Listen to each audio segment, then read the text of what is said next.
Halo, halo. Nu berin cerleta bain hi kan artui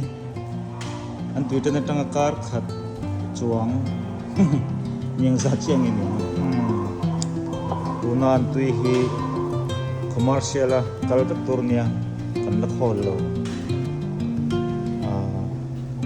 Tu katang hianin kan khol tan chiam. Hi chu commercial kal ka nga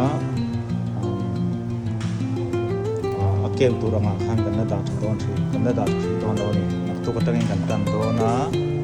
pum sang arti pum sang thì là sang at lên khôi tan đâu kia chứ chứ khôi tan tu tập bộ on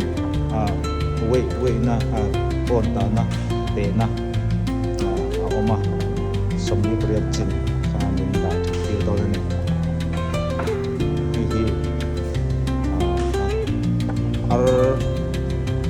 artui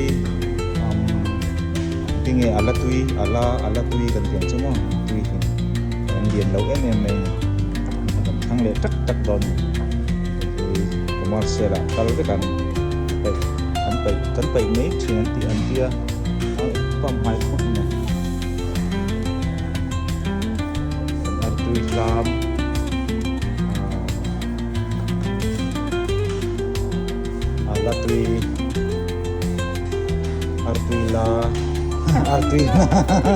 arlatui ini ju arlatui kan arlatui ani hi an yen lo tu when I hear sang hi sangan chom to lo na tu ka tap chorin kan khol tan to lo ni ha ilang le lok bu ni makar tang chuan tiang hianin ron tam chho ngal to mai dona pathian zar kan dam chuan heng hi nikum lam mi di takna video ko lo ni te ka handanga kar khat chung an tui lim vel hian tui pung chak em me tiang hianin an ron tam chho mai don ni an tui lim atanga kan som kar hina aron ni hi chuanin chumin ni vel atang kan ni tin char hi ni khata pum zanga velte an ron pung chho do tor hal me ya pum sang khat te pon han pung chho thai ni chutiang chu kan ar tui han char bel dan nia thian zar dam kan chuanin makara chuanin tiang atam hi kan char to do ni ate vel te po hi tul to lawang kar khat vel hi chu uluk taka hante hinga ya tin hoa chuanin arti te poron lian chho ve zel ta te angai vak to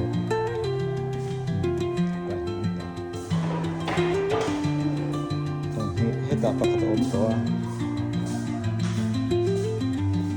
he khat te hi chu chung da ko ma se chu commercial ko chung da ko ma len chung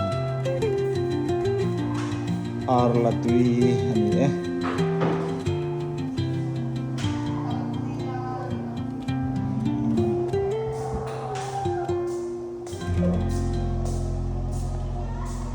bye bye